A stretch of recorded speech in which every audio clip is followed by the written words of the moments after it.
Welcome to Fluent and Chill. I'm Anthony K of Sports Fluent. He's Jermaine of Chilltown Hoops. Chill. Jay, how you doing, man? I'm a little bummed, Tom. Oh, whoa. Yeah. I thought my boys. Oh, I'm a little bummed, Tom. oh yeah, that. Just a little bummed. Do you want to start with that because we've got like a really good conspiracy. We're gonna talk NBA trade rumors. Okay. Mail drop. We've got All right. the Bengals Super Bowl edition of mail drop. All right. But Okay. you want to start recap? Let's recap that game. Let's start with that. Let's just get it out of the way. A little therapy session, and then I think we can move on. Let's just do it. Let's just rip All the right. Band-Aid right off. So Rams, 49ers, the interception that could have been. That's the game, Tone. Game's over. But with all of that being said, right? We didn't really do much in the second half offensively, right? We didn't run the ball like we normally do. Debo touched the ball, I think, 9 times total in the game. Our defense did everything that they could to keep us in the game. Because what can't happen, Tone, is, you saw the 0-1 Ravens, you saw the 0-3 Bucks, the 85 Bears, where the defense basically stands on their head. But at some point, you got to score. Right. Warren Sapp said to Trent Dilfer, if you give us 17 points, if you give us 20 points, we'll make it stick. Well, Yeah. when you get to this point, you have to score because the better teams are going to score. And you ain't got to you don't have to light the scoreboard up, Tone. That's not true. You don't have to score 35. No, you're not. But 17 is not enough, especially with the defense that we had and how banged up they were. And we get this late into the season. And on top of that, playing the team as many times as we've played them. 17 is not enough. I thought that 24-28 would have won that game. I was convinced of that. Now, I hear a lot of people talk about how Jimmy G wasn't stellar. Up until the fourth quarter, he didn't really play bad. But what I can say to you, Tone, and I think I've said this to you in the past, Jimmy G is a better version of Mark Sanchez. That's who he reminds me of. He just looks like he's a better version of Mark Sanchez. He's not very mobile. He's maybe average in terms of being mobile. His reads are average to above average at best. He doesn't have a great arm. He's not very accurate. He's accurate enough. He's one of those guys who you're being nice. So I'm just gonna say it. Jimmy G is not a starting quarterback in the NFL. Period. Period. End of sentence. End of paragraph. Turn the page. He's not. So anyone who is expecting him to be really good or elite, especially in a playoff game, you're going to be disappointed. Now, I get it. You see the almost sack where he throws it up and it gets interception and that ends the game. That's not what cost them the game. It's not. It ended the game. That's all. You want to look at that last play. That's not what cost them. That's not what cost them the game. He's just not that guy. They had their opportunities. The defense, like I said, and I'm not even blaming the interception. I know I started with the interception, but it wasn't that play either. It's like any game. There was a bunch of plays here or there that had they gone. Remember, I always say this: to get to a Super Bowl, to get to an NBA championship, to get to the Stanley Cup, the ball has to bounce your way a few times. And in this particular game, it didn't. And as good as Matthew Stafford, so now I'm going to flip to the Rams. As good as Matthew Stafford has played these playoffs, he gave them a chance. Yes. Just like they gave the Bucks a chance last week. He gave him a chance. I knew he would, Tone. Like I knew he would. The whole time I'm sitting there and I'm saying to myself, he's going to let us back in this game. Just give it a minute. He's going to let us back in.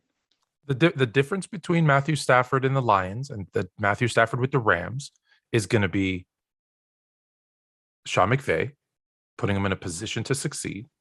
It's going to be Cooper Kupp, OBJ, making plays that a lot of receivers can't make. I know people aren't high on Cooper Kupp, which I don't get.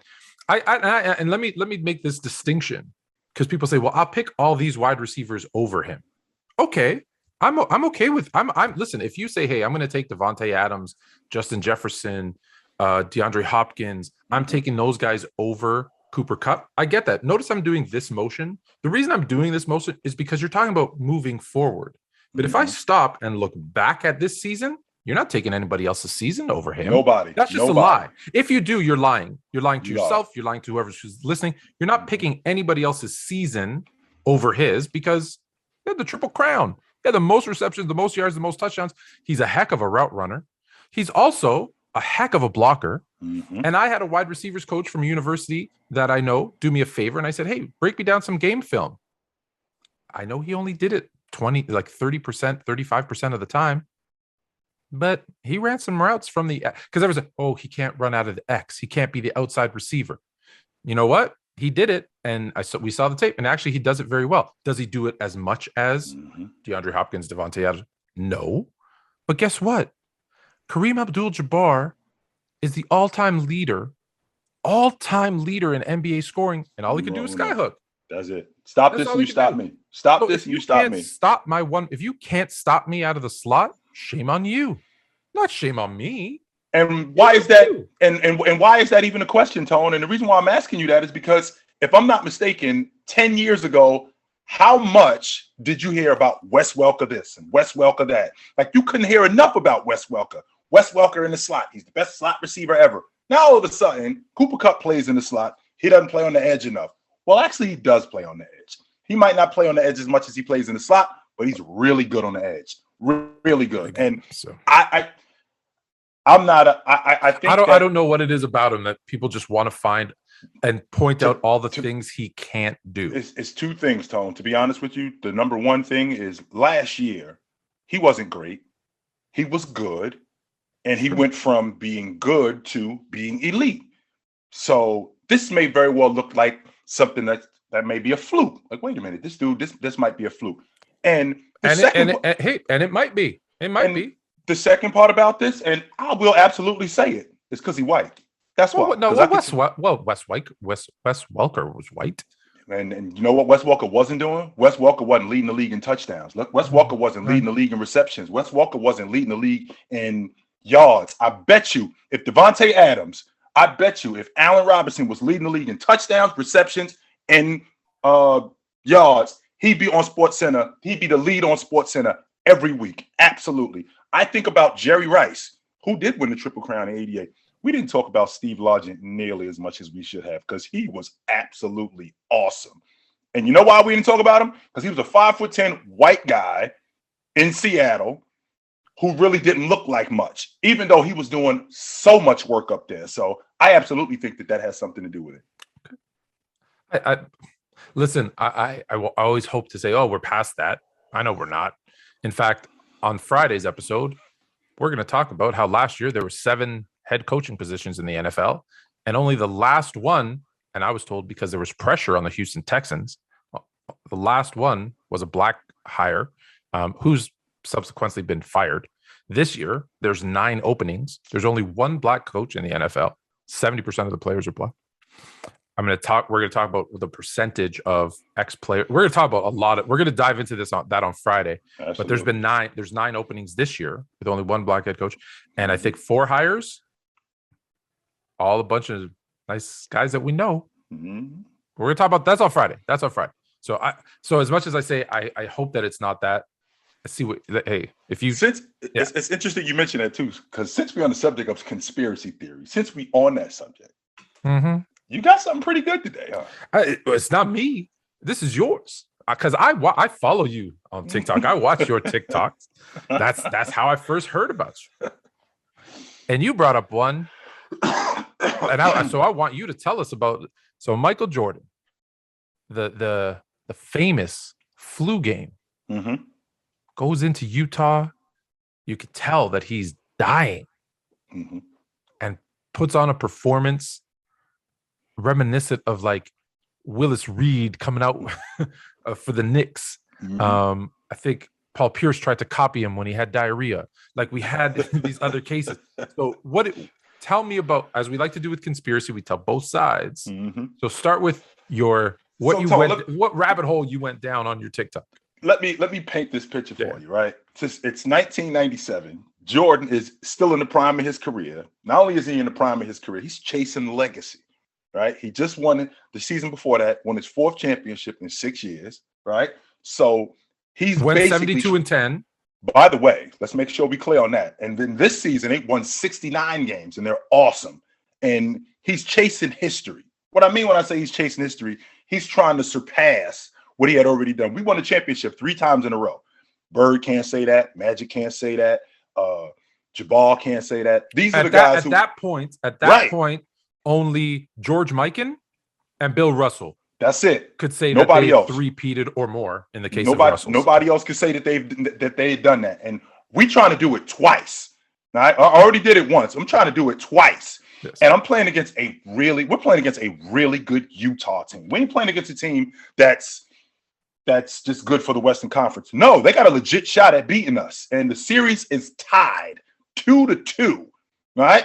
Now, everybody knows that I like to go out and have a good time from time to time. Everybody knows that, you know, you could find me frequenting at a casino here and there or a bar from time to time. Now, does that mean that, you know, I like to get wild all the time? No, but I do like to have a good time on my time when I have downtime. But here we are. This is the biggest game of the season, Tone. This isn't a big game. The winner of Game 5 of the series, whatever playoff series it is, finals, Eastern Conference, doesn't make a difference. The winner of Game 5 wins the series almost 80% of the time. That's the swing game. And the night before this game, I got a bunch of people that I'm hanging around, and we're hanging in my room, and I'm not getting ready mentally. I'm not getting focused. Nah, you know what I'm doing? I'm down in vodka. I'm down in Hennessy, and I'm getting blitzed. And in the process of that, I get hungry, and I call up a pizza place, and I ask, this is the only pizza place that's open. Oh, by the way, I'm up till 2 o'clock in the morning too, by the way, Tony. I'm not up. I'm not getting like sleep. I'm up till 2, 3 o'clock in the morning, and I had some food, and I'm just getting smashed. And then I show up to the Delta Center the next night, because it's not the Vivint. Vivint Arena wasn't the Vivint Arena in 1997. It was the Delta Center. So I show up to the Delta Center the next day, hungover. Now I'm thinking to myself, have you ever tried to do anything? Forget playing pro basketball, Tone. Have you ever tried to do anything hungover? It is incredibly difficult. Incredibly difficult to do anything hungover. You telling me that this dude, and by the way, the Delta Center in Salt Lake City was at that time the toughest place to play in the NBA. There wasn't a place tougher in the NBA to play. This guy goes in there, scores 38, 6 and 7, but he was hungover. It blows my mind that people think that he was doing that. So it blows my mind. Where's the conspiracy? The conspiracy is that he was drunk the night before. So you're saying that he did not have the flu? No. What I am saying, yes, I believe that before I believe he was smashed. Okay, so let's. You went to Utah State. Let me ask you, is there anything else to do in Utah but sit in your room and play cards and smoke cigars? There's nothing going on in you. Especially back then. I'm saying back then. I was about to say, like now there might be a little bit more. You got social media. You got so many other things. Today, in 1997, 1995, there wasn't much going on in Utah. Okay, so here's the 3 stories you hear. 1, he had the flu, because that's why it's called the flu game.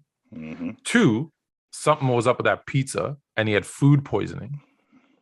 Or 3, he just drank and smoked too much and he was really hungover.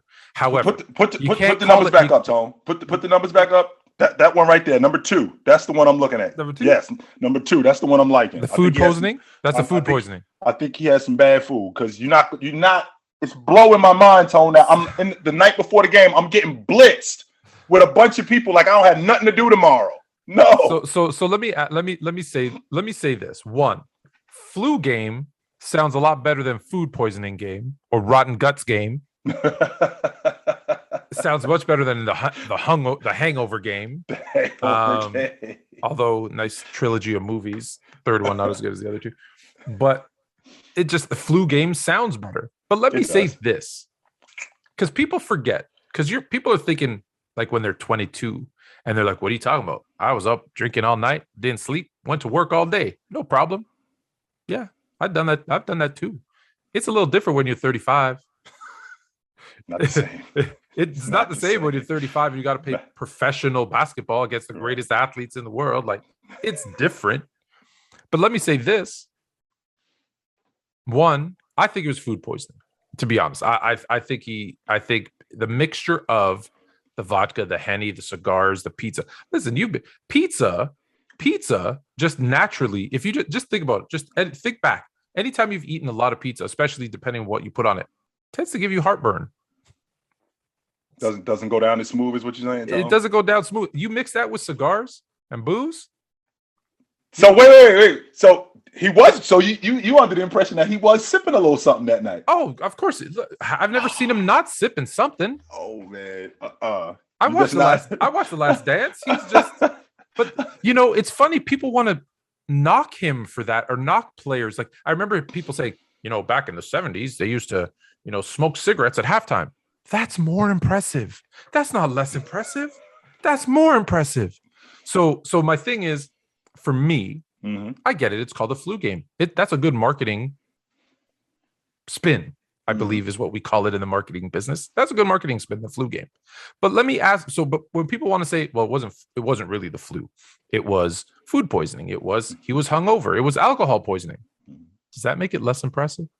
It actually makes it more impressive. Does it? Because have you ever tried to do? You said, have you ever tried to do something hungover? Have you ever tried to do something with food poisoning?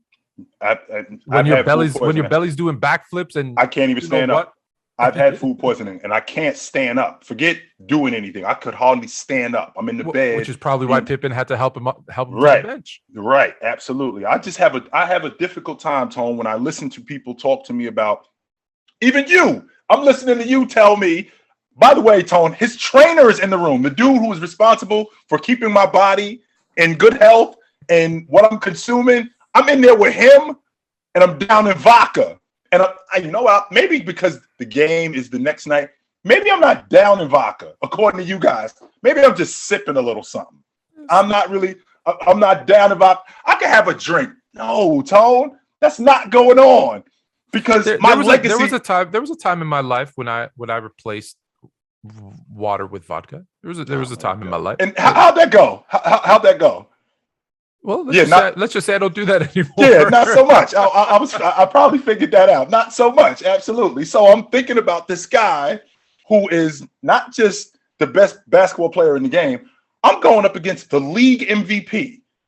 I'm going up against the league MVP at this point, right? And I'm going up against arguably the best point guard in the game. So with all of that being said, I'm not getting myself together. I'm just in the room like, yo, we got these guys tomorrow, man. Forget it. Yo, pass me some more of this vodka. Hey, you hungry? Because I'm hungry. I can have a pizza.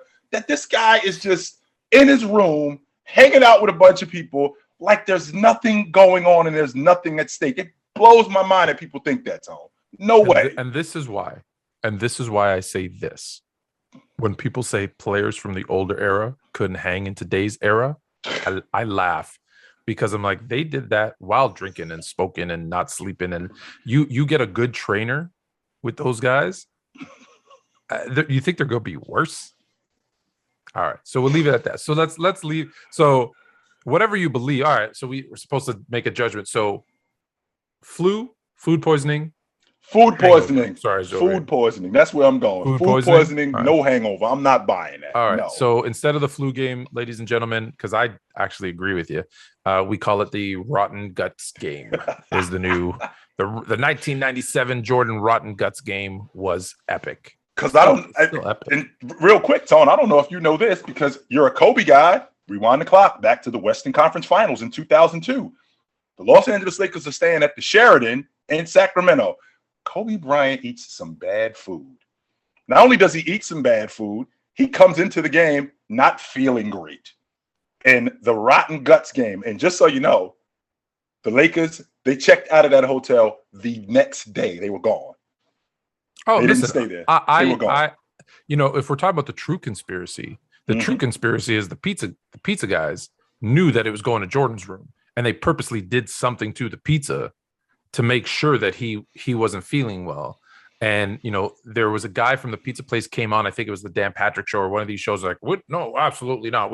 I don't believe you. I don't believe it. But that's a real conspiracy. That's a real conspiracy. Is that could he tell you anything, Tone? Could he tell you anything to make you believe that he did not do anything? No, because you know what? I would have done the same thing. I would have done the same thing.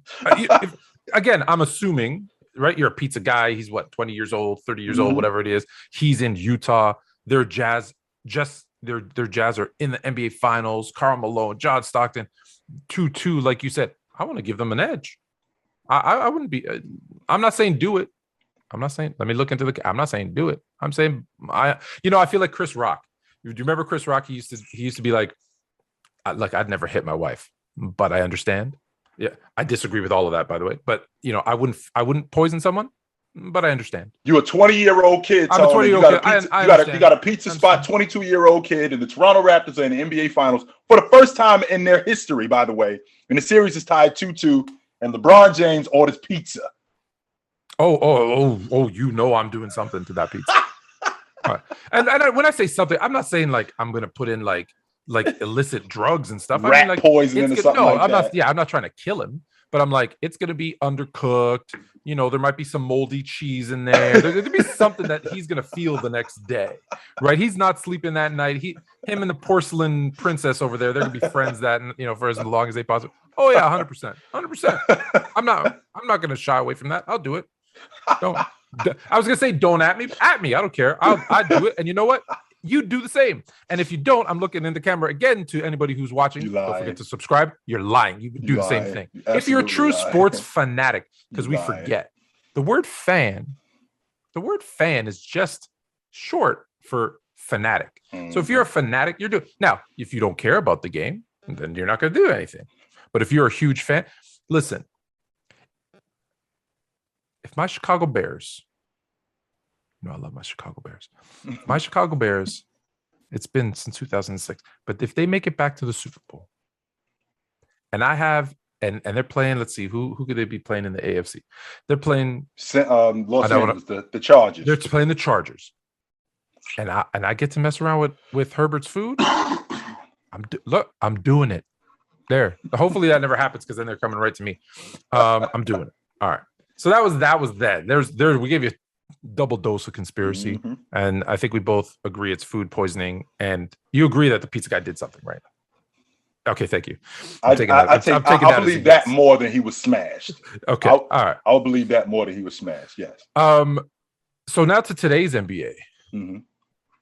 I got 4, but there's more that I want to talk about. But I want to start with these 4 trade rumors because the trade deadline is coming up, and we're going to talk more about some of these trades.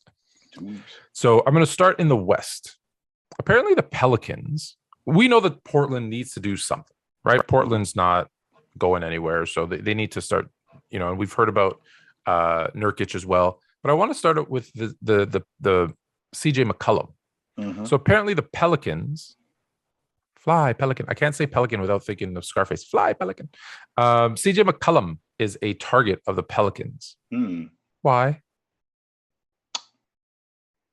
That's a good question, Tone. Why would New Orleans? Well, New Orleans is New Orleans, and they're a very unstable franchise. And with CJ McCollum, maybe they're looking at it like he may give them some extra edge with Brandon Ingram and Valanciunas. So you bring in CJ, and the question is, what would you have to give up to get CJ? And does CJ give them enough to push them toward the playoffs? And we're talking about the Western Conference, and I don't think so. Not to mention, not this year. Like, I think if the Pelicans are doing anything, like they're probably thinking, hey, next year, if we have a trio of CJ McCollum, Brandon Ingram, Zion Williamson, who I don't think is ever going to play again. Sorry. You think he overtone? I don't think he's going to play. Yeah, I don't think he's ever going to play a full season. And I said this is draft day. But I don't. If you're relying on Zion to come back, like you have as much chance as Greg Oden being your starting center. Like I don't think it's going to happen.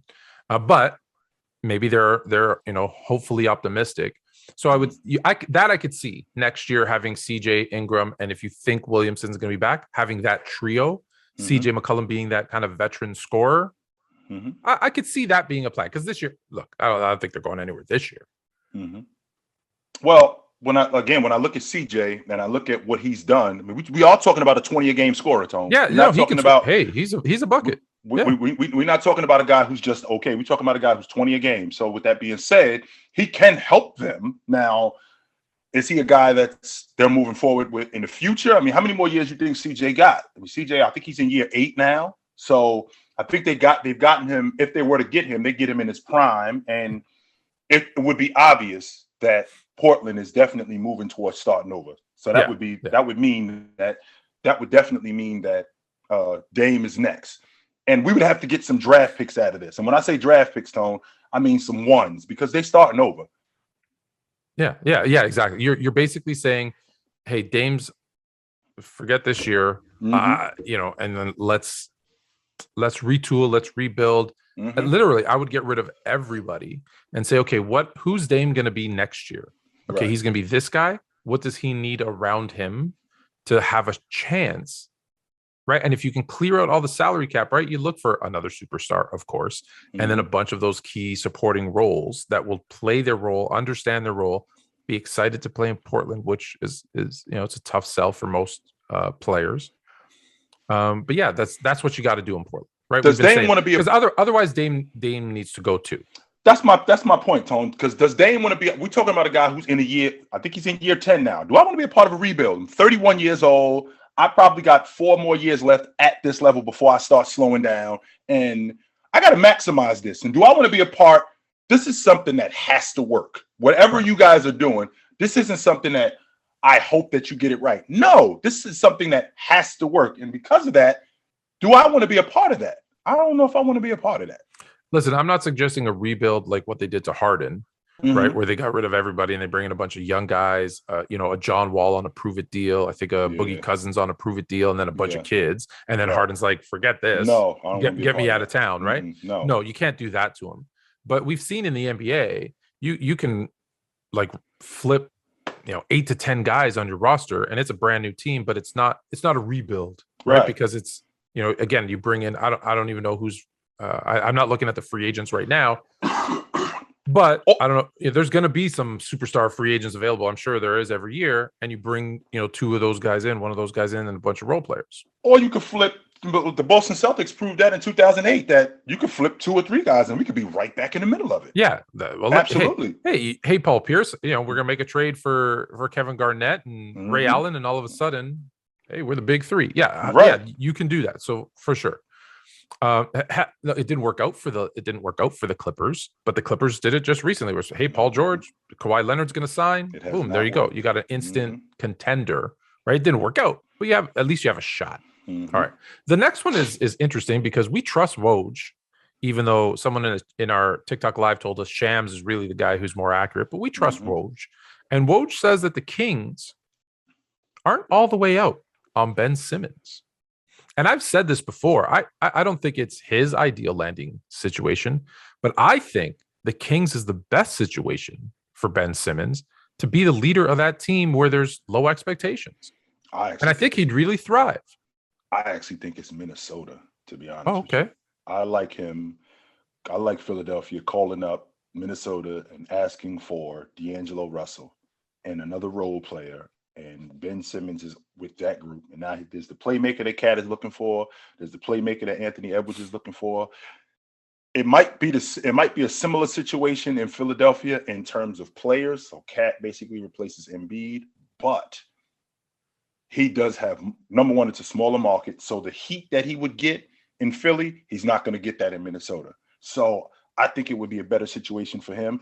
But the flip side to that, Tone, with Minnesota being a good situation for him, I also look at Ben Simmons being on a team where he is the guy, like New Orleans, like Orlando, Sacramento, even Sacramento. The thing that I don't like about Sacramento is I love Davion Mitchell, and I want Davion Mitchell playing right from the beginning because I think that he could be one of the better lead guards in the game, and I just don't like him sitting behind anybody right now. What we've heard. Because I don't want to say what we know, but what we've heard about Ben Simmons. Do you want him influencing Cat and Anthony Edwards if he does have this bad attitude? I don't think that because there's going to be some jealousy. I'm sorry, it was there with Embiid. right? Well, When there's a better player, I feel like he's that kind of guy. I don't think it's that more than it is his skin is thin. And Philadelphia handled this situation completely wrong. They absolutely dropped the ball on Right. this. And I agree with that. he was criticized, which that happens in professional basketball, happens in professional sports. Now, what can't happen is I can't get criticized by the organization where they have no faith in me. So, or they have very little faith in me. It's the difference between, can we win with this guy? Well, he has to come back and get better. And then I think that if he gets better, I think that when we got a lot of work to do. And when he does that, we'll be better and he'll be better. And then we'll have a better shot, as opposed to, I don't really know if we can win with this guy. Well, that's not a vote of confidence right there. Not only is it not a vote of confidence, to now later on hear from the rest of the crew that, well, he didn't play well, and then try to clean it up later. Well, it's too late at that point. It is absolutely too late at that point. And then for Ben to respond the way he responded, which was soft, because again, that's part of the game. You're going to get criticized. Absolutely, you're going to get criticized. Now, he handled it the way he handled it, which I thought was wrong, but I also thought Philadelphia dropped the ball too. Tone, what I equated to we're out. It's you, me, and a bunch of other guys, and we're out, and I get jumped on. And all you guys do is stand there and watch. You didn't do anything. That's what I thought Philadelphia did in this situation. Really, I feel like a couple of them jumped in and kicked him too. Yeah, that might be like they didn't. It's bad enough you didn't stop it, but maybe one or two of them actually got involved in it too. Yeah, we ain't babysitting. I believe was the quote from Embiid. So that's I know that was later on, but still. Mm-hmm. All right, the next one, and this is an interesting one because when I heard the name pop up in trade rumors, I was like, why the heck would they do that? And so the reply has been, why in the bleep would we do that? We're not doing it. But apparently it would take a shocking offer, which I'm not surprised, to pry Jalen Brunson away from Dallas. Why was his name even in trade rumors? I dig Jalen Brunson. And me too. I think he's one of the better young lead guards in the game. And I dig him. So it's always like that when the trade deadline comes around. You start throwing names around. You start throwing around guys who could possibly be something for another team. So when you look at Jalen Brunson, I'm sure that there are other teams in the league that need a lead guard like New Orleans that are like, we take him, absolutely. And Mark Cuban is looking at New Orleans like, click, do not call me. Absolutely not. Do not call me and ask for him because he is not available. I am not going to help your team get better. No way am I going to do that. Mm-mm. Yeah, I was, like I said, I was, I think it was in a Miles Turner trade where I first heard it, which I get. Miles Turner and Sabonis are hot commodities. The Pacers are. It sounds like they're having a fire sale, but I'm really surprised. Like if you really are trading Sabonis and Turner and LeVert and Holiday and kind of everybody they have on that roster, I would have thought at least one of those pieces would have fallen already. Like I don't like the fact that. Are they going to wait to do all these trades right at the deadline? That's surprising to me. I think it's a lot more smoke than there is fire. There's some fire. Don't get me wrong, because where there's smoke, there's fire. Coach Jackson always used to tell me, where there's smoke, there's smoke. Yeah, fair enough. But I don't think everybody gets traded away. Right. But there's another player. This is from my Lakers who there's some previous. I believe it was last year. There was a trade, and they said we're not parting with Horton Tucker. We're not doing it. He's too important to the team. And I went, you guys are nuts. You trade him away today if you can get. I think it was a Kyle Lowry. It was there was all these players where I think it was a Ben Simmons deal. Like there's so many deals, and his name was in those packages, and they said we're not getting rid of him. Well, now the Lakers are looking to improve their roster ahead of the trade deadline, but Horton Tucker is viewed by other teams as a marginal player at best. I don't disagree. I don't either. Pelinka messed up this one, right? Yes, he did. Absolutely, he did, because his trade value was a lot higher last year. And teams do this all the time, Tone, where they overvalue guys when they're hot and they think that they could get more than they actually can for them. And it didn't help THT's stock when Monk showed up. And not only did Monk show up and started playing better. So now THT's game got exposed for him being who he actually is. And, there are teams that are looking at him going, well, Can he help us? But the $1 million question, whenever you're making a deal, is not only how does this help my team, what do I have to give up to get him? And what is THT's value? Could I get a 1 for THT? I doubt that very seriously. No. I doubt very seriously that I could get a 1 for him. However, what I'm not going to do is I'm not letting him walk out the front door. I can tell you that right now. You can't just let him walk. If I could get a 2 for him, because your Lakers, Tone, if I'm not mistaken, I think it's 2026 or 27 is the next year that you have a 1. 2027 is the next. 2026 is the next one. 2027 is the next one we can trade. Right. So we're talking 5 years. 4 years before you got a 1, 5 years before you could trade a 1. So all the draft picks that I could possibly get, I'm definitely getting them. So if I can get a 2 for Horton Tucker, then I'm absolutely doing that. But his trade value, I think, is definitely declined. I find this a lot. And GMs, I want to smack them sometimes because I'm like, you're not fans. Fans, I understand. Every fan thinks our player is worth more on the market than they truly are. Right. Almost in every case. I play fantasy basketball, fantasy football. Mm-hmm. Everybody on the opposing teams, right? When I try to make them a trade offer, I'm not getting rid of him. Why? Is some magical being there? Like, stop it. So we always overvalue. GMs can't do that, right? Like when we see trades and we're like, that's all you got? Yeah, that's all they're worth. That's all they're worth. Oh, he got fleeced. No, he didn't. Now, some cases they did. Right. But in most cases, you're just overvaluing a player because of what you think they can do. Right? But it's official, Tom. What's official? Tom Brady's out. No. He just said it just now. He's out. It's official. So let's pause there. We're not going to edit this out. We're going to stop because it's live. No, we're not live, but live update. So Tom Brady. All right. So THT, trade him. He stinks. So Tom Brady. So it came out.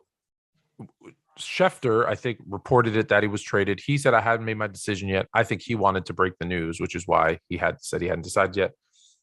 He has now officially come out, Tom Brady. What do you see in there? What is it? Tom on Instagram, Tom officially retires. He's now officially he's said it now. Tom Brady officially announced his retirement on Instagram. So listen, I'm not surprised. Tom Brady is starting kind of this media empire, with the podcasts and the shows. And, I get it. He wanted to break the story. He was probably, I said this to you yesterday. I wouldn't be surprised if he came back and played a year out of spite just so that he could break the news. But, so I'm not surprised that he wanted to be the one to do it. So I'm pretty sure he was upset about that. I just didn't, Tone. I didn't think he liked the way that story came out. It was a week after they had lost and the wound was still fresh and he just wasn't ready to talk about it just yet. And listen, he might not have been 100% either because I think to his teammate, they asked Gronk and he said, look, the way my body's feeling right now, I'm not coming back next year. But you have to sit, heal a little bit. The loss hurts you. Like if you're a true competitor, every loss hurts you. I still remember losses, and it's been 30 years since I've played really competitive anything. Right. And I'm still like, man, if I just would have hit that shot, if I would have made that pass, they bother you. So if I would have caught that ball, whatever. So I think he needed that time to be like, am I sure? Like, I think I want to retire. Or, hey guys, I'm going to retire. But you want to make sure, right? That's going to be the choice that you make. When he goes down as the GOAT, right? Greatest quarterback ever. I do think so. No debate. I don't think there's a debate. I can make an argument for Joe Montana that he went to the Super Bowl 4 times and won 4 times. Never threw an interception, undefeated in the Super Bowl. But when I think about Tom Brady and the things that he's done over the course of his career, I mean, the fact that Tom Brady didn't, he did go a decade without winning a Super Bowl, right? So I mean, you can make an argument for other people, but ultimately, Brady is the GOAT. Listen, if Montana had 8 to Brady's 7, and Montana was 8-0, I think you'd have a better case. Or let's say 5-0, Tone, or maybe even 6. I think we can have that conversation. Maybe. But we're talking about a dude that's almost got double of what you have. Right. Maybe. I look at it this way. 20 years in the league, right? Most yards, most touchdowns, most completions. That's nuts, man. 20 years in the league with a decade in between, not winning one, but he still went 10 times. That's nuts. So in 20 years, 50% of the time he's in the Super Bowl and he wins 7 of those 10, 70%. That's a pretty good closing ratio, as we say in sales. Right? So, if I close the deal 70% of the time, I think it's going to be really hard for anybody to catch him, because people want to put Mahomes in the. I'm like, listen, Mahomes probably has to win at least 5 or 6 Super Bowls and not lose any just to be in the conversation, because then still you still got all the stats that he has to catch up to, and it's still a passing league. Mm-hmm. But let's be honest, you're gonna have to play 15 years at a really high pace to come close to his numbers, because he played for 20 just to get in that conversation. So to say that someone's gonna catch him, I'm thinking, yeah, but it's gonna be like 2035 before we can have that conversation. Just think about that. Not even to say somebody passed him. Because who is possibly in the conversation today that's playing? Well, I'm glad you mentioned that, Tom. I would say Mahomes, right? Because his first 5 years have been fantastic. Mm-hmm. He's still got to go another 10 years, right, at least. Right. Herbert just got here. Burrow just got here. Yeah. All these young quarterbacks, Lamar Jackson, Russell Wilson. I think he's on the other side of his prime. Yeah, so it's too late for Russ. We just talked about a conspiracy theory, and you talked about how I would do it. Tone, I talk to Patriot fans who boo-hoo about Tom Brady, and my logic to them, because I'm ready to lose my mind when I hear this, my logic to them, because they boo-hoo about Tom Brady going, and you were in the bowl game 9 times in 20 years. You had the greatest quarterback in the history of the game for 2 decades. What that means, right? That means that if I'm 30 years old, Tom Brady was the quarterback for my team since I was in the 5th grade. I don't want to hear any logic from you. No, I don't. And I can tell you right now, Tone, I am not a violent man. But if you told me that I could have Joe Montana from the 5th grade to 30 years old, I'm not a violent man. But you might be able to talk me into cracking a knee or breaking an arm for that. I'm very much interested in that. All right. Only because of the breaking news, I'm going to ask you one more Tom Brady question. Then we're going to get into our Super Bowl mail drop. Mm-hmm. So here's the thing. We do break live news on here too, by the way, guys. I'm going to post this right now, right after we finish, and then post the full episode. That being said, Roger Clemens, mm-hmm, Pete Rose, mm-hmm, Barry Bonds are called cheaters. And because of that, they're not in the Hall of Fame. The one thing that they don't necessarily have is that while they were playing, they were never caught, tried, and convicted of cheating. Tom Brady was. Does that influence his Hall of Fame status? It should.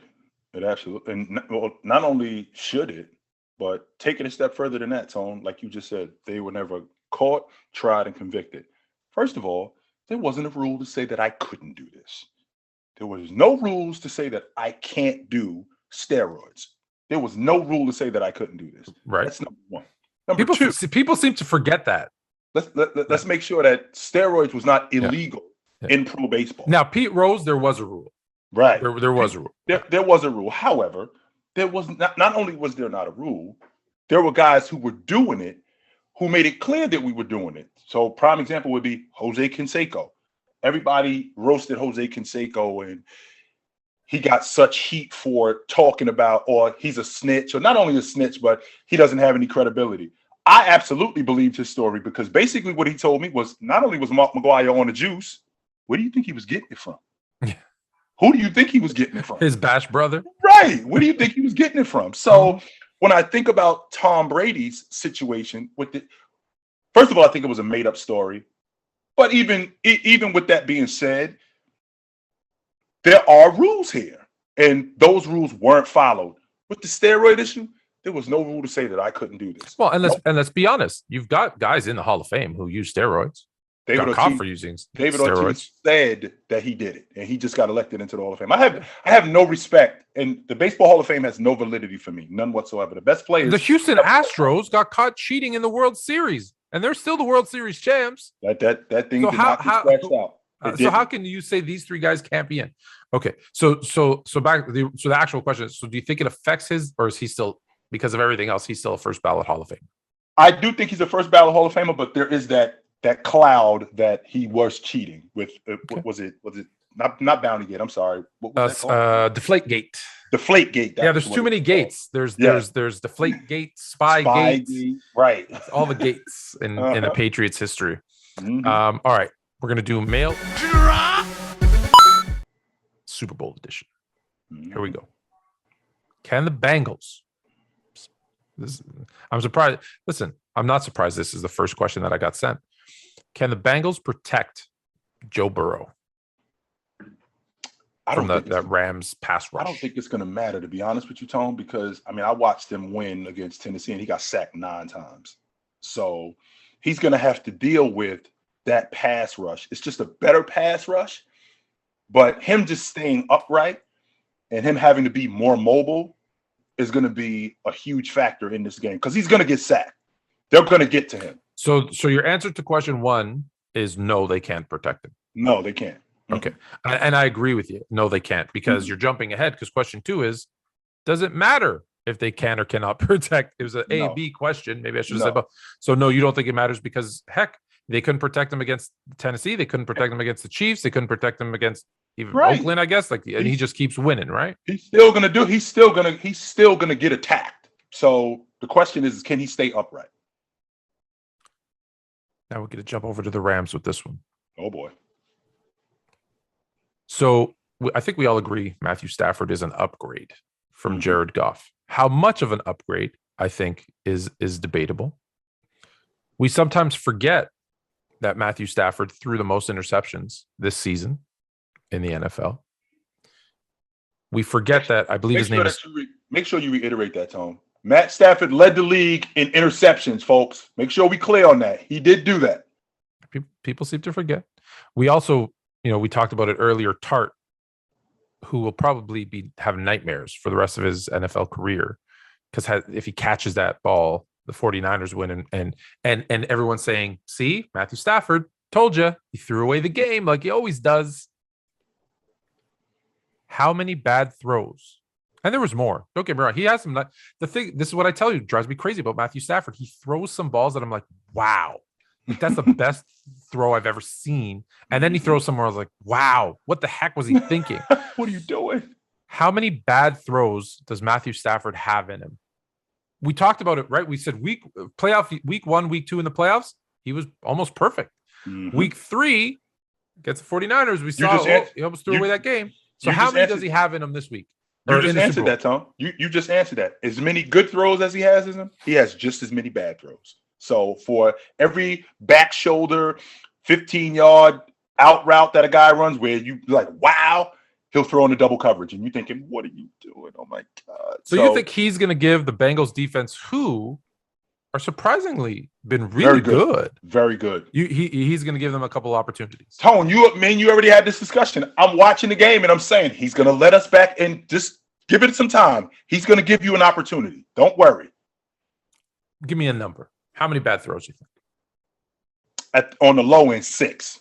6 bad throws? On the low end. And if the Bengals would capitalize, like 2 picks? That's not ridiculous. That's not. Okay. I like when I get tight end questions. I started my NFL. No. Your football career. My football career. I started my football career as a tight end. Because I wanted to be wide receiver. And they're like, you're big. Play tight end. I'm like, I don't want to block. That's okay. That's fine. So I like tight end questions. And I don't know if you can see it. Maybe if I move. There's a Mike Ditka jersey back there. Right Mike there. Ditka, not just a great coach, but a tight end back in his day. One of the first receiving tight ends, but that's a story for another day. Mm-hmm. Is CJ Uzomah? We both say his name wrong all the time. You think he's going to be okay? That sprained MCL it looked tough, pretty Tom. bad. He was carted off the field. Do you think it gives them enough time, the 2 weeks? Well, here's the thing. The thing is we don't have any structural damage and it wasn't torn. So that's a good thing. Sprains, I've always said this, Tone, sprains and contusions take weeks to heal.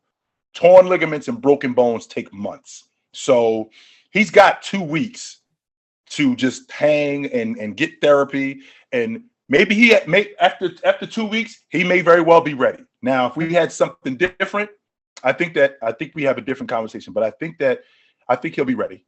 Okay. Last one for this week. Mm-hmm. Jalen Ramsey. Some people say he's lost a step. Some people say he's still the best corner, definitely on the Rams. Mm-hmm. He's probably going to get the assignment of having to cover Jamar Chase most of, if not the whole game. And the big thing is, I take this from Deion Sanders because he said, if you can't trust Deion, when I tell you what I'm about to say, who can you trust? Right. And Deion always used to say, it wasn't me against the wide receiver. It was me against the quarterback, right? Because I could stay with the wide receiver, but my job was to bait the quarterback into throwing at me so that I could take it to the house. Mm-hmm. So this is really Joe Burrow versus Jalen Ramsey. Mm-hmm. Who wins that battle? Well, Jalen Ramsey's been around for a little bit, so he's seen a lot of different quarterbacks. He's gone against Tom Brady, right? He's gone against he's gone against Russell Wilson. He's gone against Kyler Murray. So he's seen some of the better QBs in the league. Joe Burrow's only in year 2. So Joe Burrow's got a lot of growth and he's got a lot of learning to do. So Jalen Ramsey could very well trick him into things that he might not want to get tricked into, right? So I think Jalen Ramsey can very well win this battle. So you give Jalen the check? I think Jalen Ramsey can win this battle. Because I just always pick. Of course you do. I just always pick the opposite. It doesn't even, I tell people like people message me like, you're always wrong. I'm like, I'm not wrong. I'm just giving you the other side. That's all. So the other side is, because I don't disagree with that Jalen Ramsey take, but the other side is, I would hope that the coaching staff of the Bengals, Joe Burrow, know that. And they're going to watch a ton of film and say, this is what he bites on, right? Because Jalen Ramsey also has the beauty of Joe Burrow only being in his second year. You don't really have a lot of tape on his tendencies. No, you don't. Jalen Ramsey's been around a long time. We know his tendencies. We saw how Mike Evans was able to beat him in that Bucks game. And now you say, well, if you have tendencies for 10 years, it's a lot harder to do something different. Whereas if you're a quarterback in year 2, you can say, hey, I normally would do this. So what I'm going to do is I'm going to set him up with that and then go over here. Right. So if there's a really good coaching staff and Joe Burrow is as smart of a quarterback as I think he is, I think he can get the best of Jalen Ramsey more than Jalen Ramsey gets the best of him, because they can see, they know what he bites on. They know what he's good at. They know what he's not good at. So just I'm not disagreeing with you, but I'm saying just watch that other side. By year 6, year 7, this is who you are. You know who you. Yeah, we know who he is, and this is who you are. They got 2 weeks to figure it out. Yes, they do. So this is really, this is gonna be really good. This is why I like the Super Bowl. I hate having to wait 2 weeks. Yeah. But at the same time, I like it because I really get to see the coaching. Like, what did you do, right, to make those adjustments, to put in new wrinkles into your play? I always love when I see an offense run out of the same set 2-3 times, and like the one time it's a run, then it's a play action, it's a pass, it's because as a defense, I've seen this play before. No, you haven't. It's a completely different play, right? So those are the wrinkles I like to see. All right, so that's it for this week's edition of Fluid and Chill. Tom Brady is officially no more. He has retired. The Bucks now also going to be in the market for a new quarterback. So you've got a bunch of teams, and we'll talk about it on Friday. We'll talk about head coaches. We're going to talk about the QB carousel, and some NBA news. And I've already got questions in mail drop about life. So we're going to get back to that next week. But until Friday, I shouldn't say next week, I should Friday. Until next week. Damn it, I did it again. I did it again. Not next week. No, this week. This Friday, is Wednesday. Tom. Until Friday. This Friday. Take it light, but take it. I took 3 tries.